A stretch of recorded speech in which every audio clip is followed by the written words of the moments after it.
I thought I married the best woman story. Here is the deal, I married the woman of my dreams when I was 18. She and I have 2 children, one is 17 and the other is 23. We have had our ups and downs and by no means am I an angel. We moved to Chicago about 10 years ago from my hometown in Florida. I took a job and promised my wife that I would be the best husband and father that I could be. See, I used to be a bad guy with computers and never had a sense of real responsibility until I moved to the north. She is from here and she moved to my hometown in Florida when she was 16. As I said, we moved here about 10 years ago and like anyone else, I ride the train, I work a full-time job and do what I have to do to live a normal and productive life. Last December, I found out by sheer accident that she had been rekindling old times with an old boyfriend and I read all of their messages to and from each other. She had told him that he was the love of her life and she had always been looking for him. From what I know, she went to meet him at the local coffee shop and it was around that time I had found out about their little relationship. I did what I thought was best and interceded and told them both on Facebook that I am giving them 48 hours to end the relationship.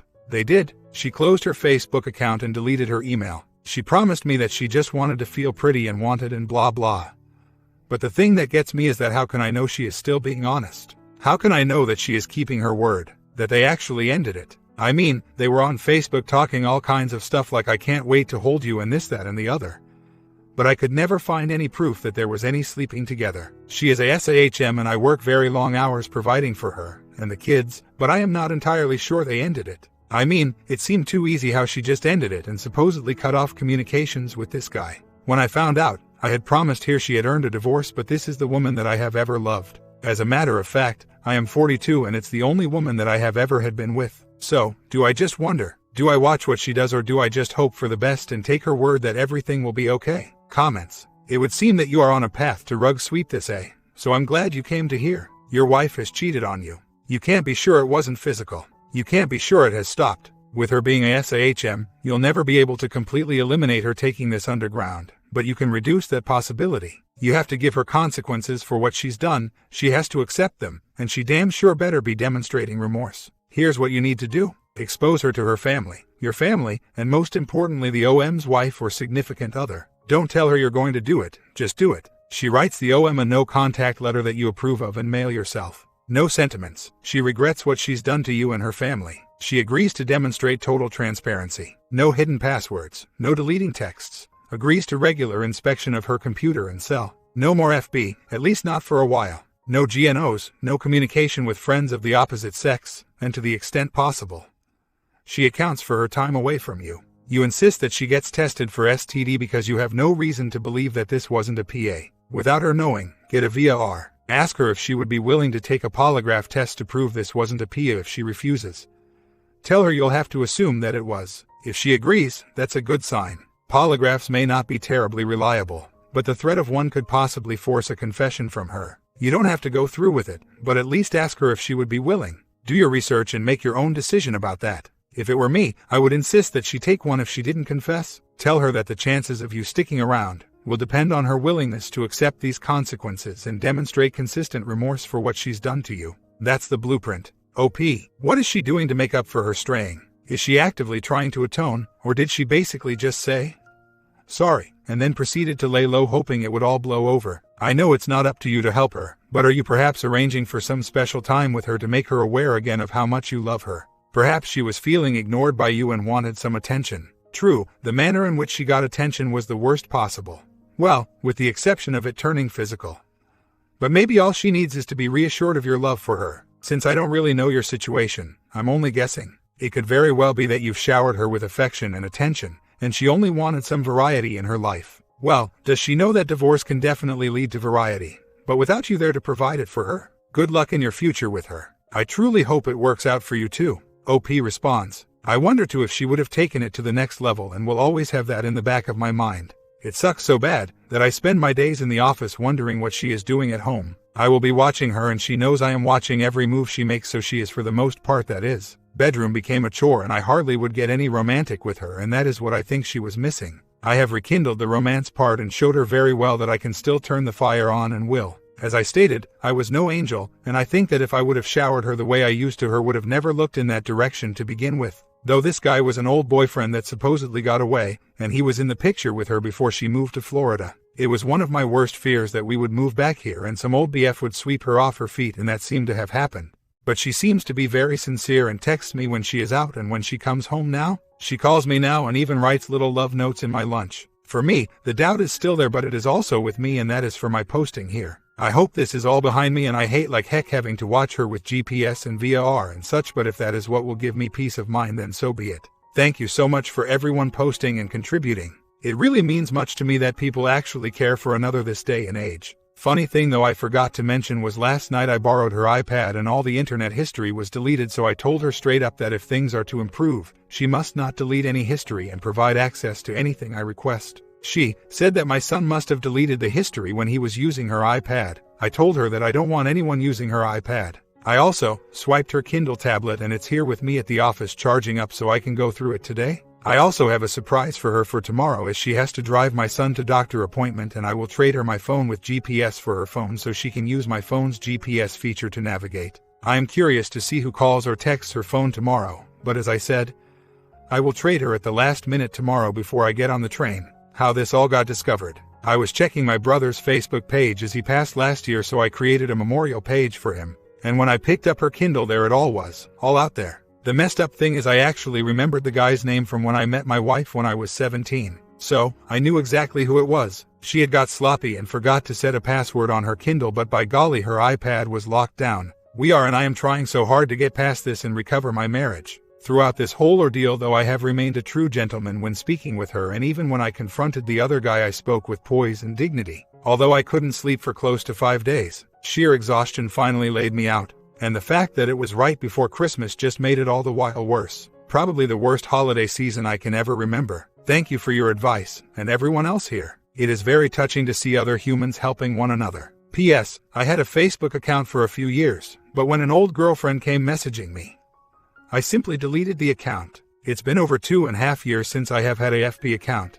Funny thing is my kids do not use social media, and I advised the wife to get the heck off of it as well, but now she had to learn the hard way that when you open those old memories, they crash your current life. Couple months later, update. We are rediscovering ourselves and having fun doing it. While I am 100% convinced, she has been honest with me and has proven to me without a shadow of a doubt that her and I are stronger than ever. I still will be keeping tabs for the foreseeable future. I am quite and honestly thankful to the people who helped me through probably the suckiest times in my life. Weightlifter, thank you so much for your help. Everyone else who contributed to my original posts, thank you very much from the bottom of my heart. It is very seeing true humans at their best, helping others who are probably at their lowest point in life. Whether or not your marriage fails or what, there is a chance with EAs and them actually working to make your marriage stronger. In my case, my wife was and has admitted that she was falling for old feelings she had when she was 16 and had a crush on some old boyfriend. She admitted that it was too easy to be drawn into those old feelings, and from the extensive research I invested since this all begun, it seems a lot of couples break up due to FB and old flames. Mine was rather typical. Spouse at home being ignored and seeking others for that lack of attention. I admit, I was not paying enough attention to her, and I had, I supposed, started to take my wife and the reasons we were together and married for granted. I have been with my wife since I was 17 and I am now 42. She has and will be the only woman I will ever love. While I am most thankful to the people here, I hope to never ever see anyone from here again. Please men, think before you react and always remember that cool heads prevail. Story 2. My Upside Down World. I call my D-Day November 9th. I have just come home after walking our child to school that morning. My mobile rang when I was barely through the door. It was a woman on the other end, an unfamiliar voice. It was all pretty confusing to me at first. It was from his phone number. At first, she tried to make it sound as if it was I who made the call. I was utterly confused. After repeatedly pointing out to her that I did not make that call, she said, "Oh, it was a missed call then and I'm just calling back. Do you understand?" This must have gone on for a good few minutes and then it clicked. I felt the most awful feeling in the pit of my stomach and asked, "Who are you?" Her answer, "My name is X. I'm his wife for the last 2 years." I was shell-shocked. It was as if someone has just informed me he has died. The whole teleconversation lasted for 47 minutes and 58 seconds. I shed no tears. I did not raise my voice nor call her by any name, not even when she tried to provoke me by repeating, "What are you going to do now as a 40-something-year-old woman with a child? And by the way, I'm 21. She was driven to drive in the dagger in every part of her conversation. I asked for the phone to be passed to him. I had only one question to ask him. I wanted to know if he loves her. No, I didn't get to speak to him. She tried, put the phone loudspeaker on, tried to rouse him from his drunken slumber. He was dead drunk. H is 11 years older than I am. The following 7 days, I was numbed, going about routine with my child in a state of semi-automatism. I did not pick up any calls nor respond to any voice nor text messages from him for a whole week. And when I did, he left a message saying he was on the way home.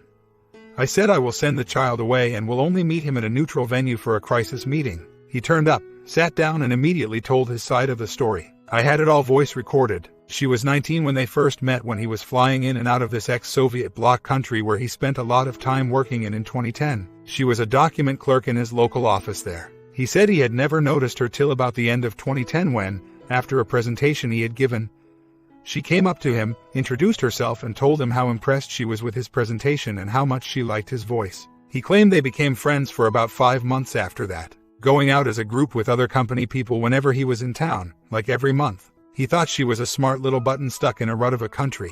He offered to sponsor her English classes to better herself. Then the PA started. Sometime in early 2011, he was taken off the project in this ex-Soviet bloc country. He was almost permanently home-based for a few months until he left the company to join another. From the summer of 2011, he was spending more and more time on a new project in the Middle East. This was when he made arrangements for her to reunite with him in the Emirates, and she enrolled into one of the offshore universities there, paid for by him. Fast forward. His story was that he ended the relationship the night before she called me, or maybe he told her of his intention to do so. I don't know what to believe anymore. He said she knew he is married from the word go. He said he realized he overstepped the boundaries of friendship and that she changed from not minding the fact that he is married to insisting on further commitments in the recent months. She was turning up at public places, restaurants, pubs, creating a scene. I swear, till today, I never had any clue that he was leading a double life. Not a clue after analyzing and reanalyzing. I trusted him absolutely and without qualification in the 16 years we are together. I wouldn't have married him if I had a single iota of doubt about his integrity. During our crisis meeting, I set down several mandates. First and foremost, a medical test. Number 2, after finding solace and guidance around here, a NC letter to be handwritten by him. Number 3, that I do not wish for him to take up the second phase of the project after the current one ends in April, May. Yes, they were crying from him. Lots of apologies for the mistake. God, I hate that word, and how he reckons I will never ever trust him again. And that life will be hell and he will accept that for the rest of his life. At this stage, I still wasn't sure whether I am staying or leaving. And at this stage, I only told a handful of people about his pa. On D-Day, our best family friend, who threatened to fly out immediately to be with me and my son if I didn't tell someone in my family. So, I told my dad, just the barest gist, with the don't ask me any questions. It took me another fortnight before I rang up his childhood friend and best mate in the UK. Our families are very close. And then, my brother-in-law, whom I have very high regards for. Fast forward, Christmas holidays. After 3 years of not spending Christmas in the UK, we made arrangements, way before D-Day, to go back for Christmas with his family. Mainly for my Phil, who is getting on with age and may not have many more summers and winters to go. It was a tough time for me, trying to remain buoyant for our child, for my Phil, whom I love very much. Boxing Day, when we were all supposed to gather at father-in-law for a big happy family slap-up. On that morning, out of the blues, I asked him for his Hotmail account password. He provided it without hesitation. I went on it. It was like my 9/11 happening all over again. I went through every single one of their email correspondences from 2011 to very early 2012 and couldn't stomach the sleazy undertones and the amount of plotting to get to see each other. I cried all the way on the drive to my father-in-law's. I was an absolute wreck. As I later told my sister-in-law, I was capable of only 2 bodily functions that day: crying or throwing up. Fast forward. By New Year, when we were back home, we have sort of agreed to go on our mode. On New Year Day, he wrote a NC letter, without my dictating to him the contents. In a nutshell, reiterating that their relationship is deemed to be over and that there should be no contact by electronic means or in person, that he intends to fully concentrate on his family, especially on his marriage, and that there will be no further funding of her education. This NC letter, I told him, will be sent via my solicitor. Also, at this stage, I have included another non-negotiable mandate to our process. Mandate number 4. We have 2 fully paid-up properties in joint names. I asked that he transfers his 50% share to me, for safekeeping. He agreed, though he did question the benefits of doing so, insisting that he would never dream of jeopardizing our family assets. I had to remind him that I, for one, have never dreamed that he was capable of such betrayal in the first place. Whilst yes, he couldn't have offloaded the properties without my consent, he could have willed his 50% to a third party without my knowledge. Fast forward. Letter of NC finally FedEx out by my solicitor on the 19th of this month. We have a family wedding on Thursday, the 24th, an appointment with my solicitor set up for the transfer of properties on the 25th. After the family wedding dinner, we adjourned for some drinks. By the time we actually got home, he had too many pints. That night, he cried and cried. I have never seen him in that state before. He confessed that even though they are no longer in contact, he admitted she texted him twice since 9/11, but he didn't respond. He felt unable to let go of the emotional ties. He said he loves me and our child to bits. He said she loves him to bits and is waiting for him to go back to her. He thinks he sold her a dream of education, a better life.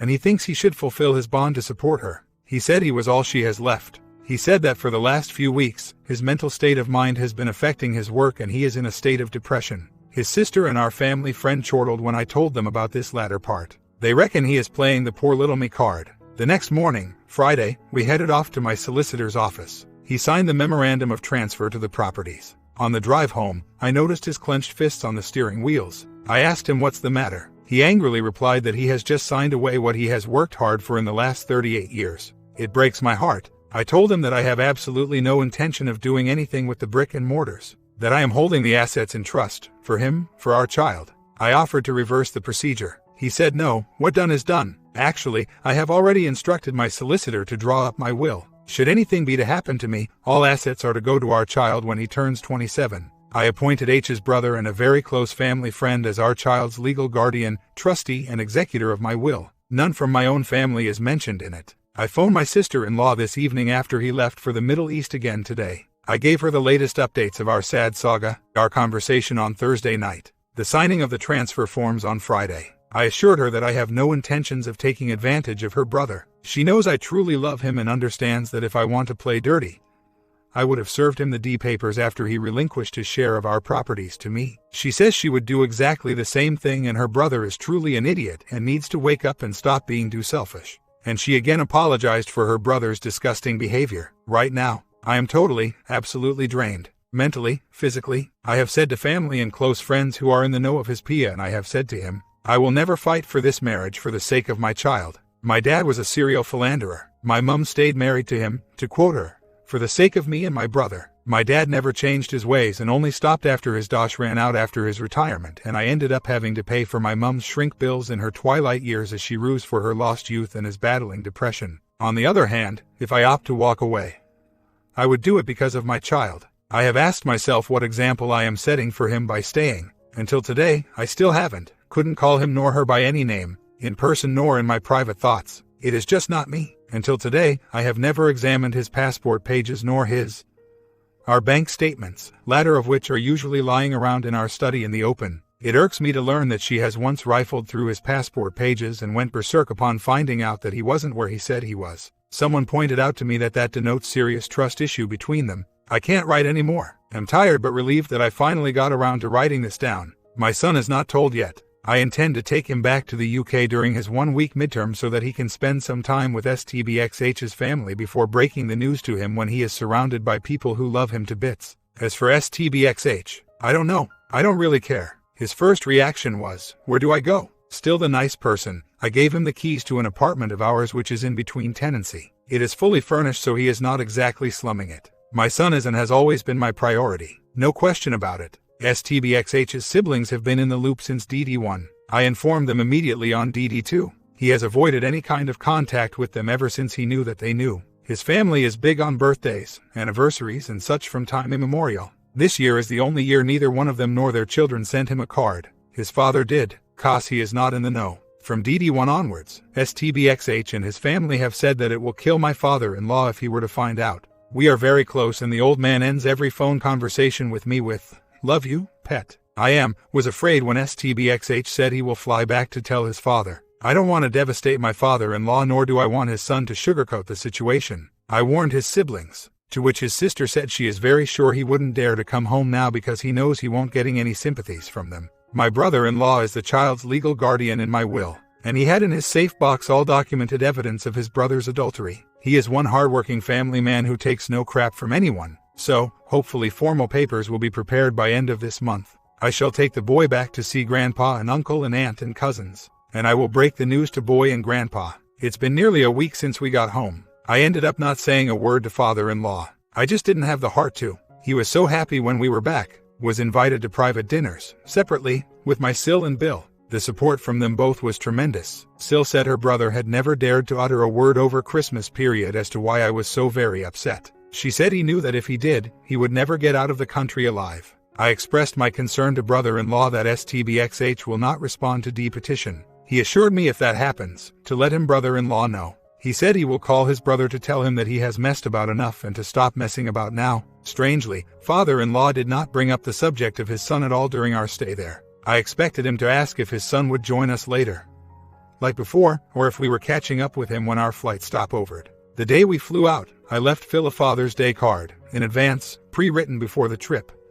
Signed just me and my boy. STBXH should be receiving the first letter from my lawyers this week, if not early next. He has 30 days to respond to a request for joint petition according to agreeable terms, failing which, I will file for unilateral petition and I will not hesitate to name O as co-respondent. Oh, but whatever, since DD2, I had 2 brief text messages from STBXH which I ignored. Last night, I received an email off him saying, "Hope everyone is okay. Was wondering if you might allow me to have my Hotmail account back. Thanks." Well, I have downloaded enough from that account to form a full hardcover ring binder file. Both his siblings have a copy. In fact, on DD2, when I threw the file in front of him, he stared at it and said to me, "Are you trying to send me to the gallows?" I looked him in the eyes and told him that he's doing that very well on his own and nothing in the file has been fabricated. I wonder now why he wants his email account back, bearing in mind that he had no access to it in the last 5 months plus. Updates. Haven't posted for a long while. My child and I are away on summer holidays now.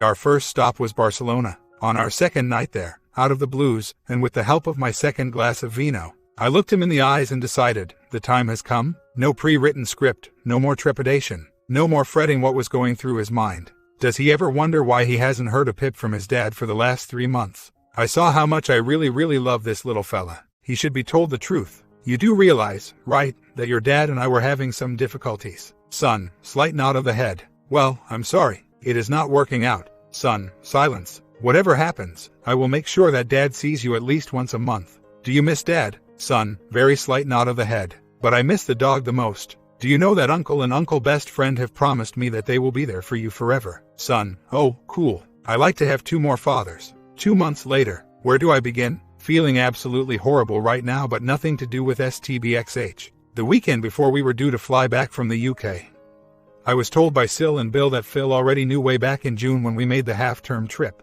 Well, he was suspicious, but he didn't want to broach the subject with me. He waited until we left and he accosted his 2 kids at home and asked them what's going on. Seems that Sil, after conferring with Bill and got his consensus, decided to tell him the truth. Even the part that OW is 22, Sil described her dad as being bloody infuriated. While we were still there but traveling to other parts to meet up with friends, Phil gave STBXH's business card to his other son, with the instruction, ask him to call soonest. To recap, his son hasn't called home to speak to his dad, nor any member of his family, since early March. Bill then emailed STBXH to tell him, "Call home please. Dad wants to speak to you." It took him almost a week to call his dad. Phil didn't narrate much about the phone conversation, just that he asked STBXH what the hell is going on. It seems STBXH said to his dad, "It's a long story. I'll explain it to you when I see you face to face." No mention of when he is making that trip home though. His own best mate warned me that it is very likely that he will put a different spin to his story. Sil told Bill she bets his version will be the world according to STBXH. I'm not breaking my head over that.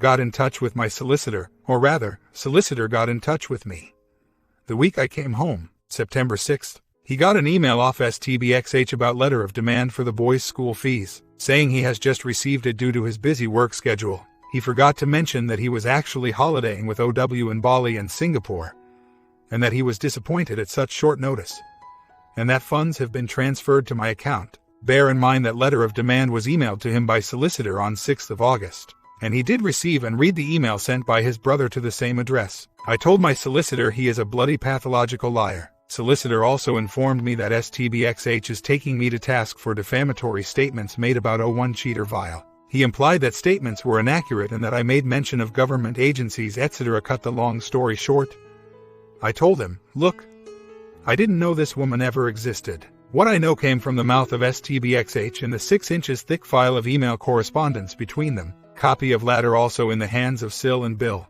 Read it and see I have made no mention of any government agency whatsoever, only her full name and nationality. Guess who is crapping in his pants right now about possibility of getting entangled with government agencies? Speaking of which, I think STBXH really thinks I am capable of reporting him to authorities because I discovered that they vacated their love nest to move into another apartment, this time registered under her name instead. I am really trying very hard to brace myself physically and mentally for the battle ahead whilst altogether getting on with life with my son. New school year has just started and everything is in full swing. Son is still doing canny here. I am proud of him. Today he told me that he is voted in as the house captain again. End of last week, I emailed my final instructions to my solicitor for settlement proposal and another letter of demand for the shortfall in the boys' school expenses. I refuse to be drawn into his childish allegation of non-access to child and me defaming his paramour on the internet. As a matter of fact, I told my solicitor to tell him sue me. I dare her to travel here to instigate a legal proceeding. I will give myself till Friday before I get in contact with my solicitor again.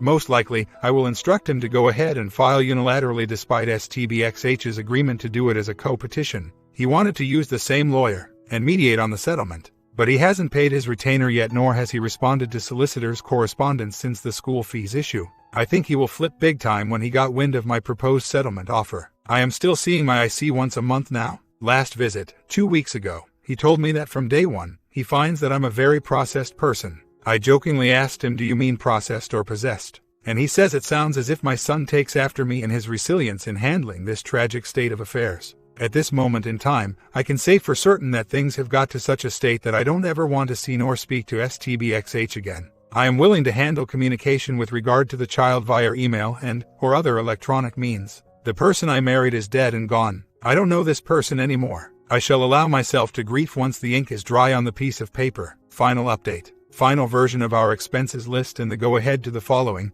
1. Filing of unilateral petition based on breakdown of the marriage on grounds of adultery of respondent with Miss X, passport number provided.